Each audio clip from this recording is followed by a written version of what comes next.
August 1944, Normandy. Generaloberst Hans von Kluge lowered his binoculars, a thin smile crossing his weathered face. From his command post east of the Seine, he watched the distant dust clouds rising from American supply columns. His intelligence officers had just briefed him on the Allied breakout from Normandy and the mathematical impossibility of what they were attempting. "They think they can chase us all the way to Berlin," he remarked to his Chief of Staff, Colonel Werner Hoffmann. "Let them try. They'll run out of petrol before they reach Paris." Von Kluge gestured to the maps spread across the table in his command bunker. Red lines marked the American advance, a pace that seemed suicidal to any trained military mind. The German High Command had studied American doctrine extensively. They knew the numbers by heart. A single American armored division consumed 350,000 gallons of fuel per day in active operations. An infantry division needed 30,000 gallons. And now Patton's Third Army, 12 divisions strong, was racing east at speeds that defied military convention, pushing 50, 60, sometimes 70 miles per day. "It's suicide," Hoffmann agreed, tracing the supply lines with his finger. Their supply lines stretch 400 kilometers back to the beaches. The railways are destroyed. Our demolitions saw to that. The ports are rubble. Cherbourg won't be fully operational for months. And they're moving faster than any army in history. Simple logistics will stop them better than our panzers ever could. Von Kluge nodded, pouring himself a glass of cognac from a bottle liberated from a French chateau. "Napoleon learned this lesson in Russia. We learned it outside Moscow in 41. Now the Americans will learn it in France. An army cannot outrun its supply lines. It's the first rule of warfare." They were right to be confident. Every military academy in the world taught the same lesson. Armies moved on their stomachs and their fuel tanks. The Wehrmacht's own supply officers had calculated that the Americans would need to deliver 20,000 tons of supplies daily to maintain their advance. With the ports destroyed and railways cut, that was simply impossible. The laws of physics and logistics were on Germany's side, except something impossible was happening. The beaches of Normandy, August 25, 1944. Lieutenant Charles Stevenson stood beside his deuce-and-a-half truck, watching the organized chaos of the supply depot stretch to the horizon. Mountains of jerry cans, the 5-gallon fuel containers that had become the lifeline of the advance, were being loaded onto trucks at a pace that seemed to defy physics. The cans were stacked 6 high on each truck, lashed down with rope and canvas. Each truck would carry approximately 6,000 gallons of gasoline, enough to keep a tank company moving for a day. "You got your route memorized, Lieutenant?" Sergeant Willie Jackson asked, adjusting the white star painted on their truck's hood, the marking that designated them as part of something new, something desperate, something that had no right to work. Stevenson was a white officer from Pennsylvania, one of the few white men in a company that was 90% black soldiers. Before the war, he'd been an accountant, comfortable with numbers and spreadsheets. Now he was comfortable with jerry cans and tire pressure and the 1,000 small details that kept a truck moving. "Straight shot to Chartres, then northeast to the fuel dumps," he replied, consulting his map one more time. "No stops except for checkpoints, no sleeping. 6,000 gallons and we do it again. Round trip should be 16 hours if we keep to schedule." Jackson, a 32-year-old veteran of the Quartermaster Corps, had been in the army since 1940. He'd loaded supplies in England, driven trucks through the mud of North Africa, and now found himself part of something that the white officers were calling either brilliant or insane, depending on who you asked. "My wife back in Alabama," Jackson said, checking the oil level in the truck's engine. "She writes me letters asking what I'm doing to help win the war. I tell her I'm driving a truck. Doesn't sound like much, does it?" Stevenson smiled. "Tell her you're keeping Patton's tanks moving. Tell her without you the war stops, because that's the truth, Sergeant." They were part of the Red Bull Express, named after the railway term for priority freight, the trains that ran on time no matter what. The name had been chosen by some colonel who understood symbolism, even if he didn't fully understand what he was asking these men to do. The system hadn't existed a month ago. It had been improvised out of pure necessity when Patton's tanks started running dry 50 miles short of the Seine.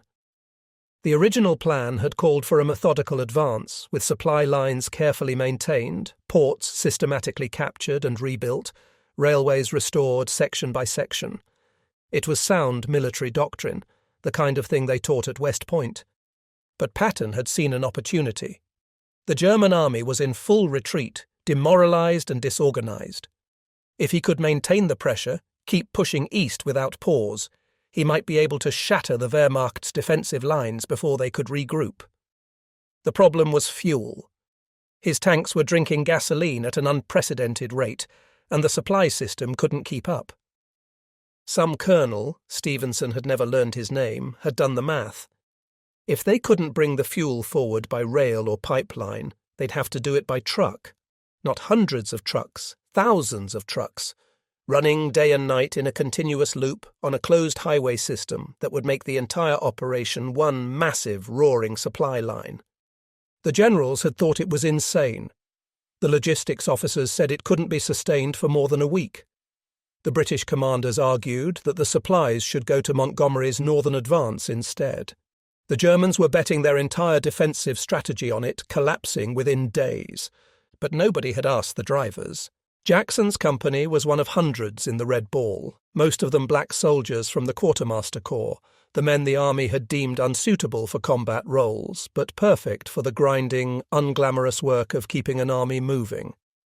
They'd been treated as second-class soldiers, given the worst assignments, denied the recognition given to white combat units, often served in segregated facilities, even in the middle of a war for freedom. Private James Thompson, the jazz musician from Detroit, had wanted to be a fighter pilot. He'd been turned down because of his skin colour. Now he drove a truck. Corporal Robert Hayes, the farmer's son from Georgia, had tried to enlist in the infantry.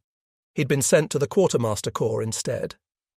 There were college graduates loading jerry cans, former teachers checking tyre pressure, men who could have been officers in any rational army serving as privates, because the military's institutional racism couldn't imagine them as anything else. Now, suddenly, they were the mission-critical asset. Without them, Patton stopped. Without them, the war slowed to a crawl. Without them, the Germans might stabilize their lines and turn the liberation of France into another grinding stalemate like World War I, another generation lost in trenches and barbed wire. The irony wasn't lost on anyone. The same army that had segregated them, that had questioned their courage and competence, was now betting the entire campaign on their willingness to drive until they dropped. The truck convoy stretched ahead of them like a metal snake.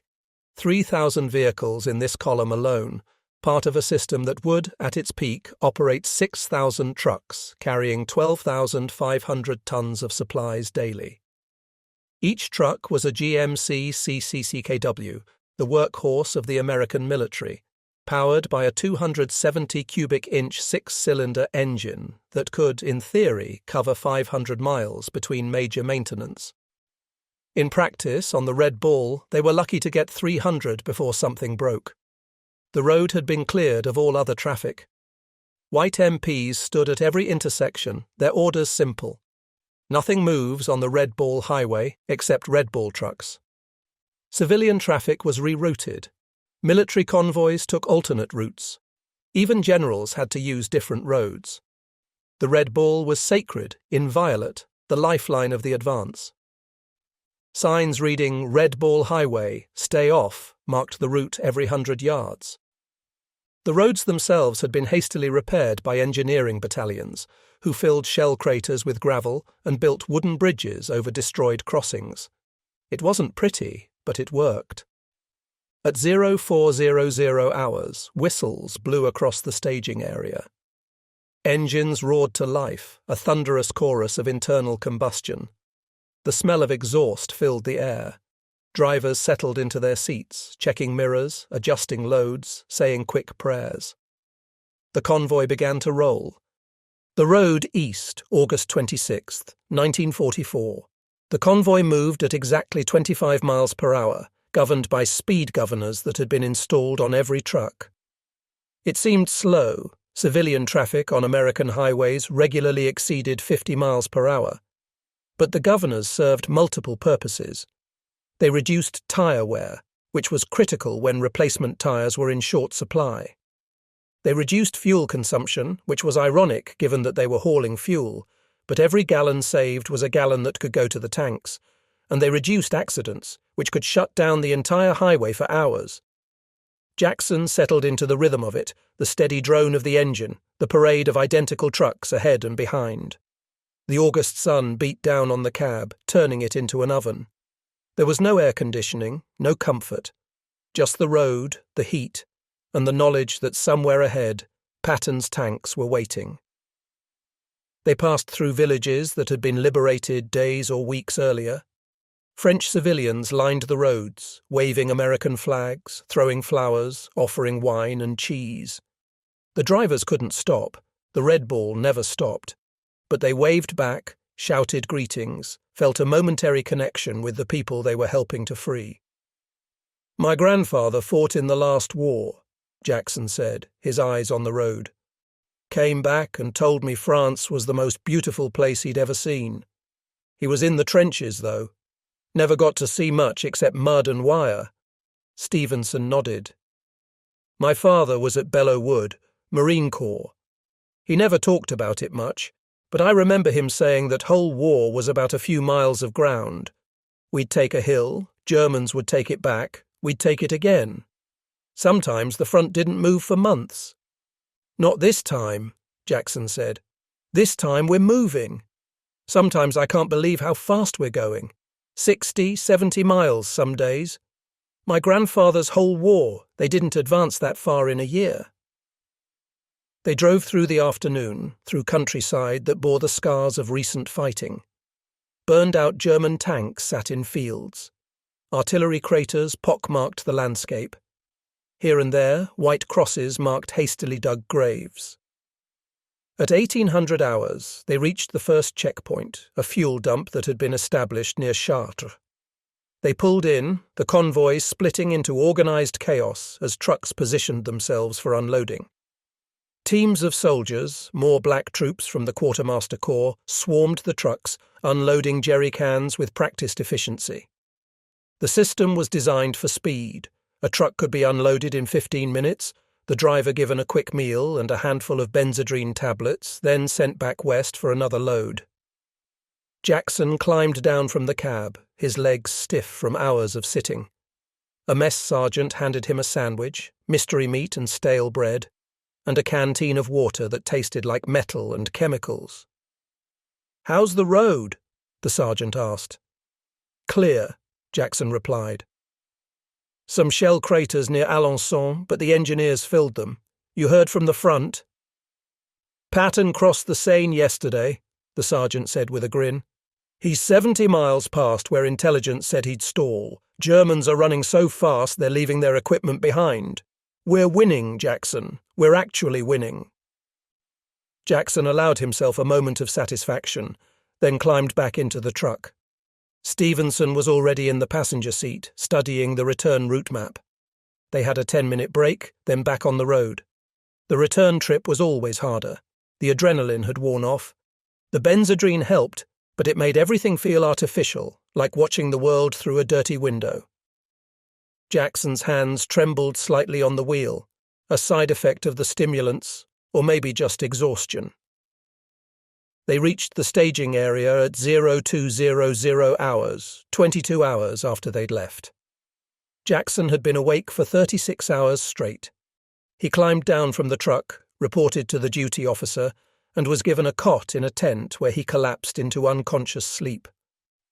4 hours later, the whistles blew again. Time to do it all over.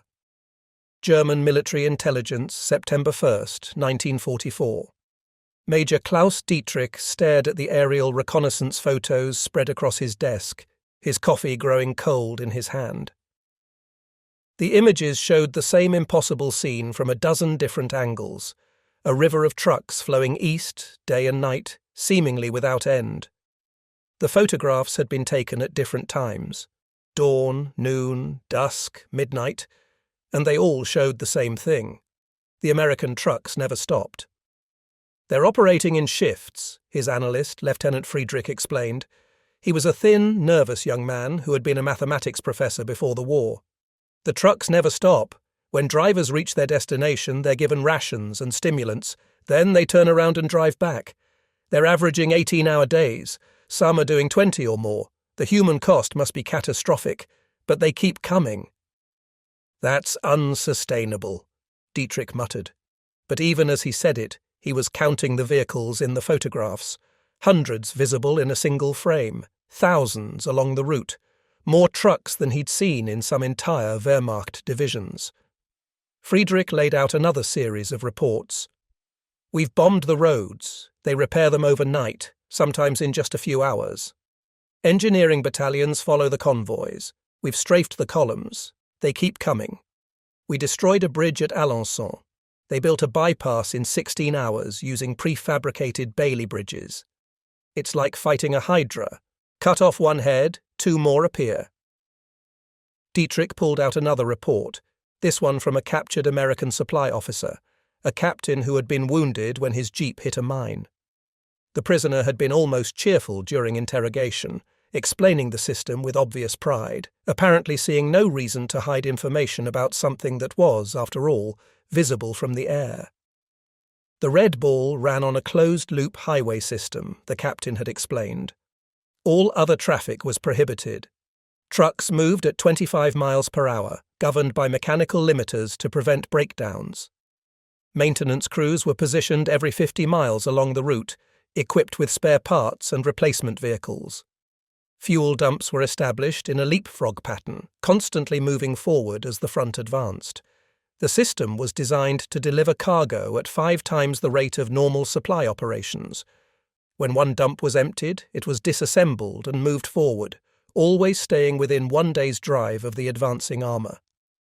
The trucks themselves were maintained through a brutal calculus: drive them until they broke, cannibalise the broken ones for parts, keep the working ones moving. American industrial production could replace the losses faster than the Red Ball consumed trucks. It's brilliant, Dietrich admitted quietly. Crude, wasteful of fuel and tyres, absolutely American in its brute force approach, but brilliant. They're not trying to be efficient, they're trying to be overwhelming. He looked at the map showing Patton's advance. Third Army had crossed the Seine. They were approaching the Moselle. They were in Verdun, where German and French armies had bled each other white in 1916. They should have been stalled weeks ago, their tanks sitting empty on the roads of central France, their infantry marching on foot because the trucks had run out of fuel.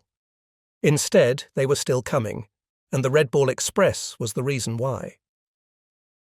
Friedrich laid out another photograph, this one showing a maintenance depot. They're also running a parallel operation, he said. Truck repair facilities every 100 miles. They're not trying to prevent breakdowns. They're accepting them as inevitable and building a system to handle them. When a truck breaks down, they push it to the side of the road. A recovery team comes along, either fixes it on the spot or tows it to a depot. The convoy never stops. What's their failure rate? Dietrich asked. We estimate 30% of trucks require significant maintenance every week. They're destroying their own equipment through overuse, but they have enough trucks and enough replacement trucks that it doesn't matter. They're trading machinery for momentum. Dietrich stood and walked to the window. Outside, German trucks sat idle, waiting for fuel that was increasingly hard to obtain. The Luftwaffe was grounded more often than it flew. Panzer divisions were immobilized for lack of gasoline. The Wehrmacht, which had conquered most of Europe through speed and mobility, was slowly being strangled by logistics failures.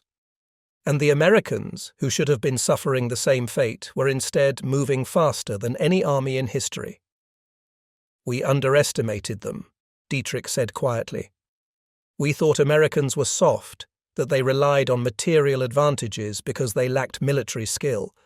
But this, he gestured at the photographs, this is military skill of a different kind. They're not fighting like Europeans. They're fighting like Americans, using their strengths instead of copying our methods. And it's working. Red Ball Highway, September 5th, 1944. Sergeant Jackson's hands were welded to the steering wheel. his eyes gritty with exhaustion despite the benzodrine keeping him artificially alert.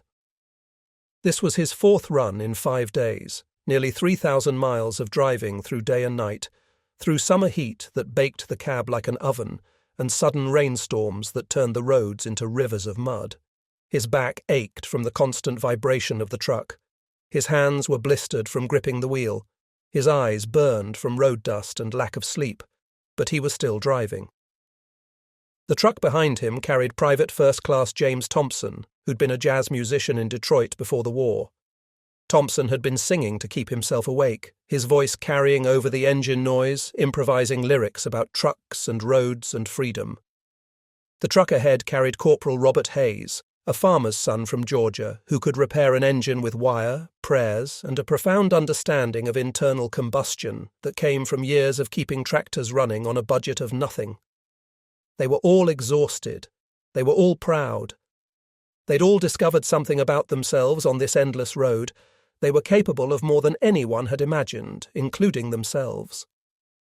Lieutenant Stevenson, riding in the cab beside Jackson, was reading a captured German intelligence report that had been passed down from division headquarters.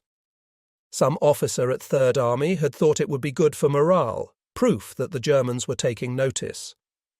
"Listen to this," he said, his voice hoarse from days of road dust and shouted conversations at fuel dumps. "German assessment. The American supply system represents a triumph of quantity over efficiency. It is wasteful, crude, and depends entirely on material abundance that no other nation could match. Nevertheless, it functions. More importantly, it functions when it should not function, when all military doctrine says it must fail. The German army cannot match this system because we never designed our military for this type of operation. We built an army that moves like a rapier, swift, precise, elegant.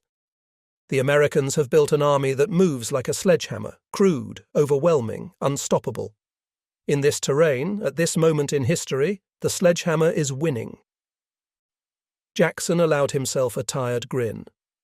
"Guess they stopped laughing, Lieutenant." "Guess they did, Sergeant." They drove through a village called Sainte-Mère-Église, where American paratroopers had dropped on D-Day. French civilians still lined the streets, waving at every convoy. An old woman stood at the roadside, day after day, offering wine to drivers who couldn't stop to accept it. Jackson waved at her, saw her smile, felt a connection that transcended language and nationality. He was driving this truck to free her country. She was standing by the road to thank him for it. "You ever think about after?" Jackson asked. "After the war, I mean. What you'll do?" Stevenson was quiet for a moment. "Go back to accounting, I suppose. Maybe start my own firm. What about you?" "I'm thinking about staying in," Jackson said. "I know that sounds crazy, given how the army treats us, but this?" He gestured at the road, the convoy, the vast machinery of the war effort. "This matters. I matter. Never felt that before. Back home in Alabama, I was just another colored man, invisible to white folks, expected to step off the sidewalk when they walked past. Here, I'm Sergeant Jackson, and Patton's tanks don't move without me." "Army's going to have to change after this," Stevenson said. "You can't ask men to do what you're doing, then send them back to segregated facilities and second-class status. It won't work." Jackson laughed, a sound without much humor. "You got more faith in the army than I do, Lieutenant. But maybe you're right. Maybe." They drove past a burned-out German convoy, victims of American air power. The wreckage had been pushed to the side of the road, but the smell lingered, burned rubber, scorched metal, and underneath it all, the sickly sweet smell of death. The war was real here, not just an abstract concept. Men had died on this road, fighting over every mile. The benzodrine was wearing off, leaving Jackson feeling hollow and shaky. His vision was starting to blur at the edges. He knew he was approaching his limit, the point where even stimulants couldn't keep him going. "Next depot," Stevenson said, reading his mind. "We'll take a longer break, 6 hours. We'll fall behind schedule." "Schedule can wait. A dead driver doesn't help anyone." They reached the depot at dusk, the sun setting behind them in shades of orange and red. Jackson climbed down from the truck, his legs barely supporting his weight. The mess tent offered hot food for once, real chicken, mashed potatoes, something that approximated gravy. He ate mechanically, tasting nothing, then found a cot and collapsed. He dreamed of roads stretching to infinity, of trucks that never stopped, of an endless convoy reaching all the way to Berlin. Maintenance Depot, September 10th, 1944. Corporal Marcus Williams stood elbow-deep in the engine of a truck that had thrown a rod somewhere near Reims. Williams was a mechanic, one of the hundreds who kept the Red Ball Express running through constant repair work that bordered on the miraculous. Before the war, he'd worked in his father's garage in Chicago, fixing cars for people who could barely afford to own them. He'd learned to make do with whatever parts were available, to improvise solutions, to keep machines running through ingenuity and determination. Now he was doing the same thing, but on an industrial scale. "How's it look?" his supervisor, Sergeant Franklin, asked. Franklin was from Detroit, had worked on the Ford assembly lines before enlisting. He understood mass production in a way that made him invaluable to the Red Ball operation. "Needs a new engine block," Williams replied. "This one's cracked through. I can patch it, might get another 100 miles, but it'll fail." "Patch it," Franklin said without hesitation. "We've got 20 trucks waiting for work and 2 mechanics on sick call. Get it running, send it back out, worry about permanent fixes later."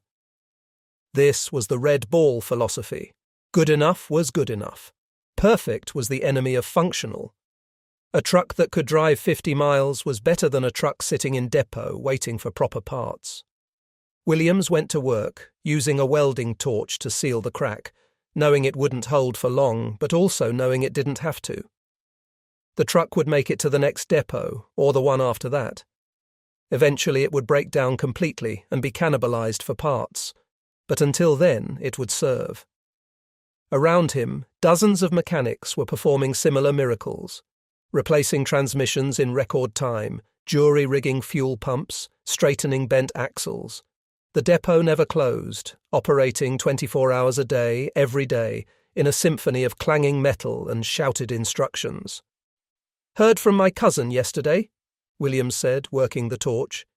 "He's in the infantry, part of the 4th Division. Said they've been advancing so fast the Germans don't have time to set up proper defences. Just keep running.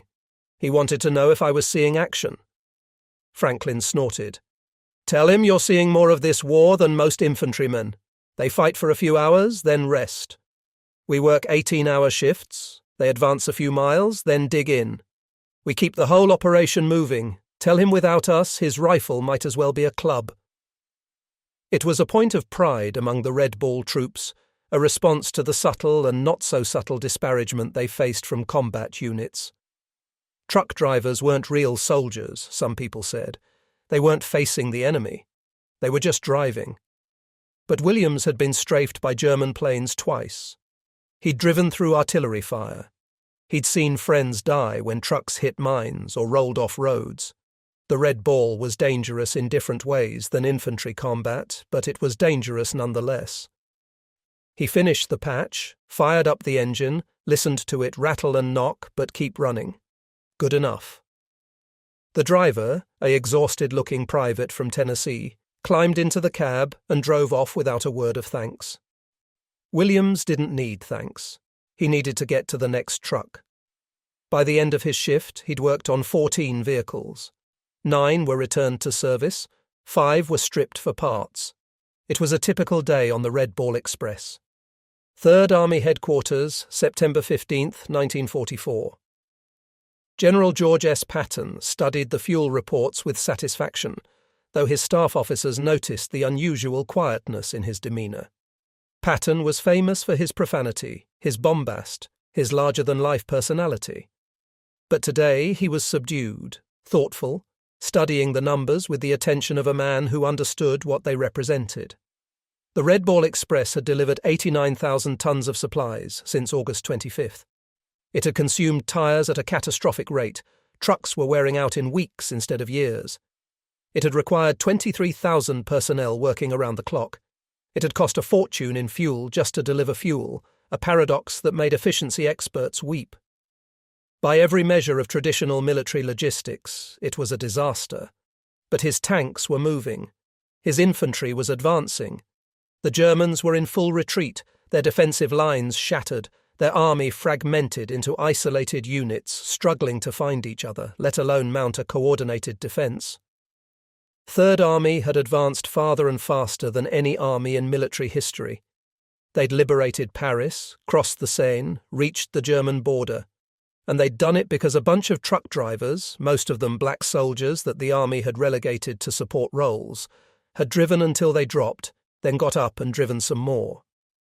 "Sir, the Red Ball drivers are requesting recognition," his supply officer, Colonel Bradley, reported. "They've submitted a formal request through channels. They think they deserve commendations for the operation. Bronze stars at minimum. Some officers are recommending silver stars for the drivers who've been under fire." Patton was quiet for a long moment, staring at the maps on his wall. He'd built his reputation on speed and aggression, on the romantic notion of armoured cavalry sweeping across Europe like medieval knights. The press loved it, the public loved it, and part of Patton loved it too. But he was enough of a soldier to understand what really won wars. "The commendations are approved," he said finally.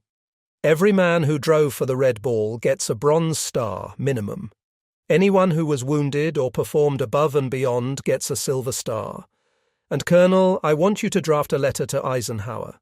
The Red Ball drivers deserve recognition at the highest levels. Without them, Third Army doesn't exist. Without them, we're just infantry marching on foot while the Germans rebuild their defences." Bradley nodded, making notes. "Sir, there's another issue. The Red Ball is scheduled to shut down at the end of October when the ports are fully operational and the railways are restored. The drivers are asking what happens to them then. They're concerned they'll be reassigned to regular quartermaster duties, that their contribution will be forgotten." Patton stood and walked to the window, looking out at his headquarters compound. Tanks were being refueled, infantry were drilling, staff officers hurried between buildings. It was the machinery of war, and somewhere in that machinery the Red Ball drivers were hauling the fuel that made it all possible. "Tell them," Patton said slowly, "that history will remember what they did. Tell them that military historians will study the Red Ball Express for the next 100 years as an example of what logistics can accomplish. Tell them that they proved something important, that determination and courage aren't just for combat soldiers, that supporting the fight is just as important as the fighting itself." He turned back to Bradley. "And tell them that General Patton said thank you. Make sure that gets into the record. I want it known that I understood what they did for us." Red Ball Highway, October 15th, 1944. Sergeant Jackson was on what would be his last run. The Red Ball Express was winding down, its mission accomplished. The ports at Antwerp and Le Havre were operational. Railway lines had been restored.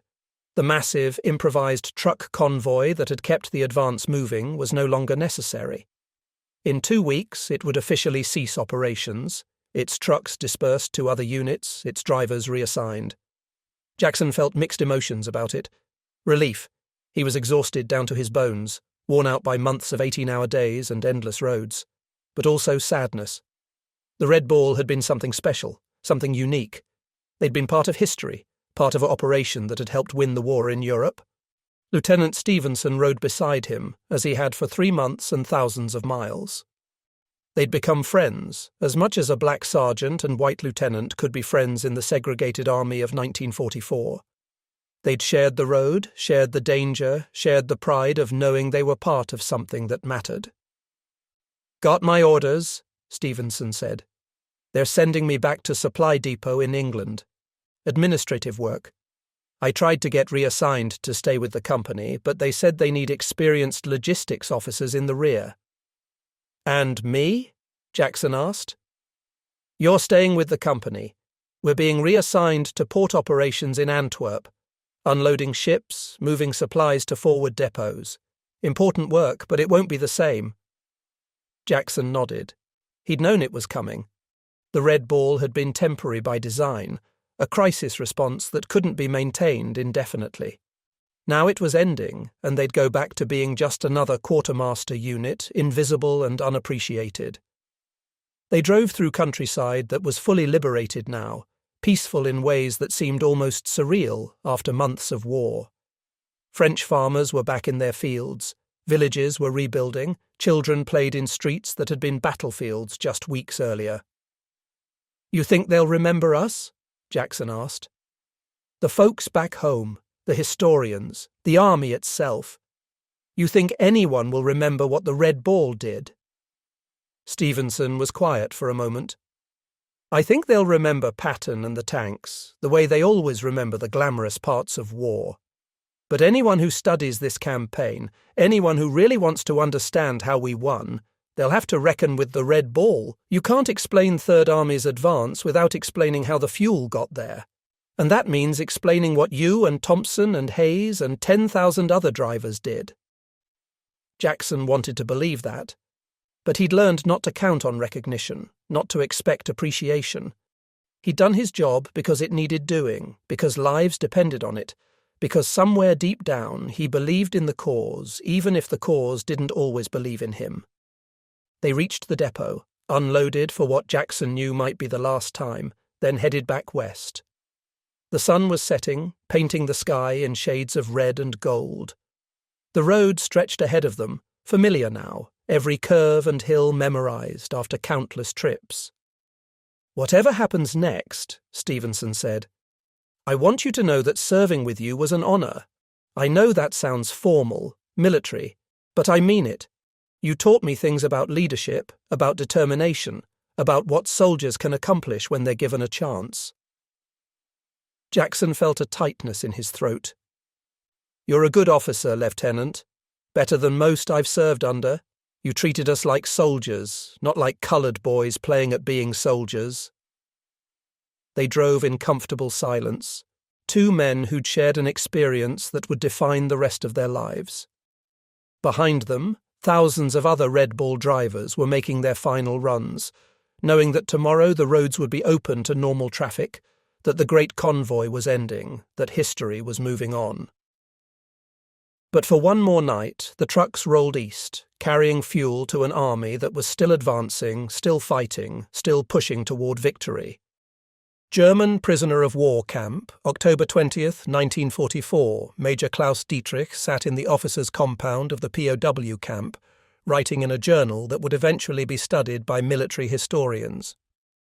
He'd been captured near Metz when his intelligence unit had been overrun by American armour that appeared seemingly out of nowhere, moving faster than any German unit could respond. He wrote about the Red Ball Express, trying to understand what it represented.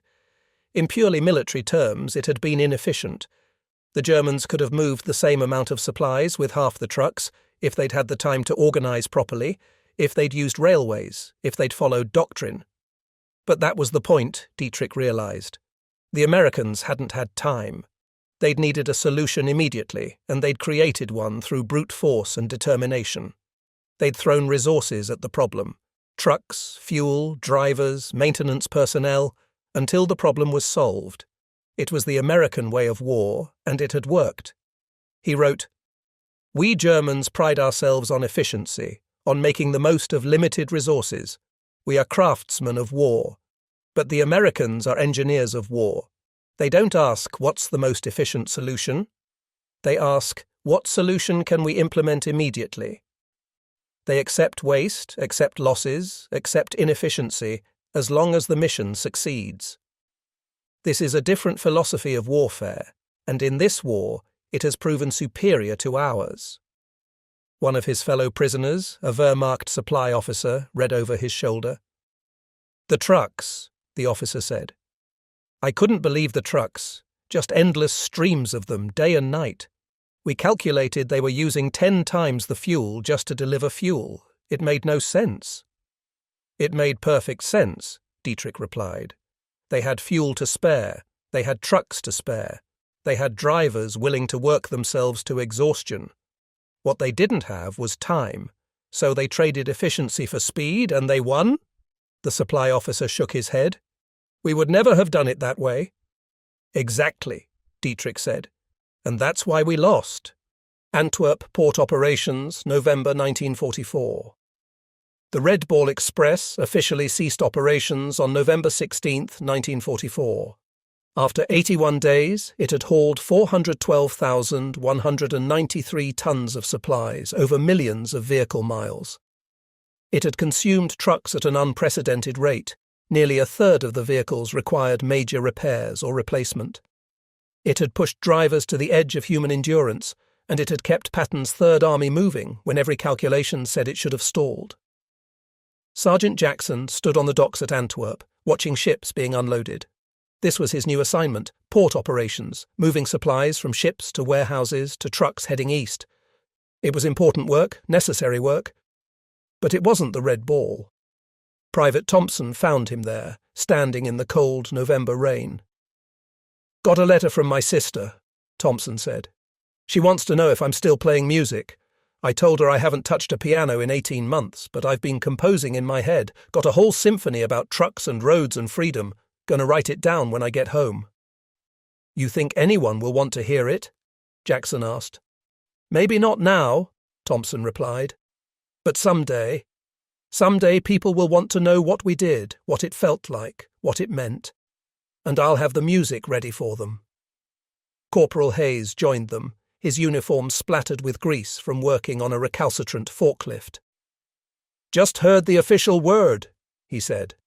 "Red Ball is done. They're dispersing us to different units. Thompson, you're heading to a supply depot in Paris. Jackson, they're keeping you here. Me, I'm going to a maintenance battalion in Germany." They stood together in the rain, 3 men who'd shared something extraordinary. Around them, the port operated with mechanical efficiency. Ships were unloaded, supplies were sorted, trucks departed on regular schedules. It was orderly, organized, everything the Red Ball hadn't been. "We did something impossible," Jackson said finally. "I want you both to remember that. They told us it couldn't be done, and we did it anyway. They said we were just support troops, and we proved we were the reason the whole operation succeeded." Thompson nodded. "My grandfather used to say that freedom is built by people nobody remembers. The ones who do the work, make the sacrifices, keep everything running while the famous people get the credit. I used to think that was unfair. Now I think maybe he was right. Maybe the real heroes are always the ones nobody sees." "Patton saw us," Hayes said quietly. "Got my Bronze Star last week. Citation says I performed duties above and beyond the call. Signed by Patton himself. That means something." Jackson had received the same medal, the same citation. It did mean something. It meant that someone had recognized what they'd done, even if the recognition came quietly, without parades or newspaper headlines. They stood in the rain, remembering roads that stretched to the horizon, trucks that never stopped, fuel that kept an army moving when all military wisdom said it should have halted. They remembered the exhaustion, the danger, the moments of terror when German planes strafed their convoys. They remembered the pride of knowing they were part of history. Then they saluted each other, the way soldiers do when they know they might not meet again, and went to their new assignments. Washington, D.C., December 1944. In a War Department briefing room, senior logistics officers were studying the Red Ball Express operation, trying to understand what lessons could be applied to future campaigns. The operation had succeeded, but at tremendous cost. Truck losses had been catastrophic. Driver fatigue had reached dangerous levels. If the war had lasted longer, if ports hadn't been opened when they were, the system would have collapsed. Colonel Morrison, a West Point graduate who'd taught logistics for a decade, addressed the assembled officers. "Gentlemen, the Red Ball Express represents both a triumph and a warning. It succeeded because we had virtually unlimited material resources and because we were willing to accept inefficiencies that would bankrupt any normal military operation. But it also succeeded because of human factors we hadn't properly accounted for." He displayed photographs of Red Ball drivers, most of them black soldiers. These men performed beyond any reasonable expectation. They drove for 18, 20, sometimes 24 hours at a stretch. They accepted casualties from enemy action, accidents, and simple exhaustion. They maintained morale despite working in segregated conditions, despite knowing they weren't receiving the recognition given to white combat troops. The question we must ask ourselves is, why? Another officer spoke up. Because they knew the mission mattered. They understood that without them, the offensive stopped. They had a sense of purpose that transcended the normal military motivations. Exactly, Morrison said. And that raises uncomfortable questions about how we've structured our military. We placed our most reliable, hardest-working troops in support roles because of racial prejudice, then discovered that those support roles were mission-critical. We created a segregated system that was morally indefensible, and then we asked the victims of that system to save the offensive. And they did. The room was quiet. These were career officers, men who'd grown up in a segregated military, who'd accepted racial divisions as natural and proper. Now they were being forced to confront the contradictions. After this war, Morrison continued, we're going to have to reckon with what these men accomplished. We can't maintain a segregated military when we've proven that black soldiers can perform at the highest levels. The Red Ball Express, among other operations, has made segregation militarily untenable, regardless of anyone's personal views on race. It would take years and a presidential order from Harry Truman in 1948, but the military would eventually desegregate. The Red Ball Express wouldn't be the only reason, but it would be part of the evidence, part of the proof that segregation weakened the military rather than strengthening it. Reunion, 1964. 20 years after the Red Ball Express, Sergeant Willie Jackson, now a retired master sergeant with 30 years of service, attended a reunion in Washington, D.C. The event had been organized by veterans of the operation, men who'd stayed in touch over the years, who'd built careers in the newly integrated military, who'd raised families and grown old with the memories of those 81 days in 1944. The turnout was smaller than Jackson had hoped. Many Red Ball drivers had returned to civilian life and scattered across the country. Some had died, from old age, from lingering health effects of the war, from the 1,000 accidents that claim lives in peacetime. But about 200 veterans gathered, along with a handful of historians who were finally starting to pay attention to the operation. Lieutenant Stevenson, now a successful businessman in Philadelphia, gave a speech. "I was privileged to serve with the finest soldiers I ever knew," he said. "They didn't ask for recognition. They didn't demand special treatment. They just did the job, under conditions that would have broken most units. And they did it knowing that the army they served didn't fully appreciate them, didn't fully respect them. That takes a kind of courage that's different from combat courage, but no less real." Jackson found Private Thompson, who'd become a music teacher in Detroit, and had indeed composed his symphony about the Red Ball. It had been performed once by a small community orchestra to an audience that didn't really understand what it was about. "Think anyone will remember?" Thompson asked, the same question Jackson had asked 20 years earlier. "Some will," Jackson replied. "Not many, maybe, but the ones who matter will remember. The military historians, the logistics officers, the people who study how wars are really won. They'll know what we did." Hayes was there too, now working as a mechanic in Georgia, his hands still stained with grease, his back permanently bent from decades of working under trucks and cars. "I tell my grandkids about it," he said. "They don't believe half of what I say. Think I'm exaggerating. I tell them I drove a truck in the war, and they say, 'That's nice, Grandpa,' and go back to watching television." They laughed, because what else could you do? The Red Ball Express had been one of the most critical logistics operations in military history, and most people had never heard of it. Patton's name was famous. Eisenhower was a household name, but the drivers who'd kept the offensive moving were footnotes mentioned briefly in military histories, invisible to the general public. But they knew, they remembered, and in the end, perhaps that was enough. Epilogue: The Legacy. In the decades following World War II, military historians gradually came to understand the significance of the Red Ball Express. It appeared in logistics textbooks as a case study in crisis response. It was analysed in war colleges as an example of how material superiority could overcome tactical inefficiency.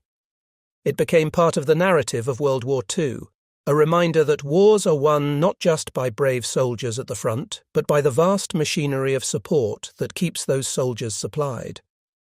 The German generals who had laughed at American logistics, who had confidently predicted that the Allied advance would stall for lack of fuel, had learned a hard lesson. They'd been trained to think in terms of efficiency, elegance, limited resources carefully husbanded. They'd built a military doctrine around making the most of what they had. The Americans had built a different kind of military, one that accepted waste and inefficiency as the price of overwhelming force. They'd created a system that could absorb catastrophic losses and keep functioning. They'd proven that in modern warfare, the ability to move supplies mattered as much as the ability to fight. The Red Ball Express operated for 81 days in 1944. It hauled 412,193 tons of supplies over 6,000 vehicles. It consumed trucks, tires, and fuel at rates that made efficiency experts despair.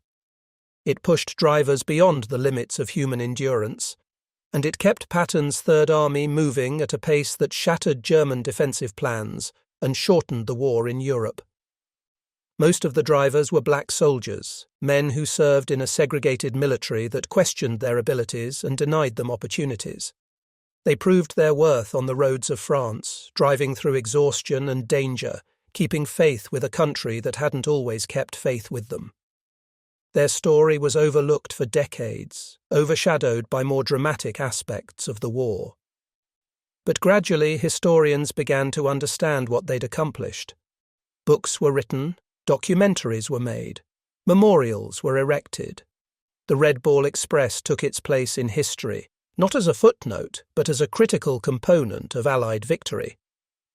Sergeant Willie Jackson lived to see some of that recognition. He died in 1989, at the age of 81, having served his country for 3 decades, having raised a family, having lived to see the military fully integrate, having witnessed the civil rights movement transform the nation he'd fought for. At his funeral, his granddaughter found a box of medals in his closet. Bronze stars, campaign ribbons, a commendation signed by Patton himself. She asked her grandmother why he'd never displayed them, why he'd never talked much about his service. He said the medals weren't what mattered, her grandmother replied. What mattered was that he'd done the job, that he'd been part of something important, that he'd helped win the war. He said history would remember eventually, and if it didn't, well, he still knew what he'd done. The German generals had laughed at American logistics. They'd been confident that mathematics and military doctrine were on their side. They'd believed that the Americans would overextend their supply lines and stall, the way every army in history had stalled when it moved too far, too fast. They'd underestimated American industrial power, American resourcefulness, and American determination. But most of all, they'd underestimated men like Willie Jackson, who'd driven a truck until he couldn't see straight, then slept for 4 hours and driven some more. They'd underestimated the thousands of Red Ball drivers who'd made the impossible routine, who'd turned military doctrine upside down, who'd proven that sometimes the difference between victory and defeat came down to ordinary men doing extraordinary things. By the time the German generals understood their mistake, Patton's tanks were already crossing into Germany, fueled by endless convoys of trucks that had rolled through day and night, through summer and autumn, through the roads of France and into history. The Red Ball Express had done its job, and the world would never forget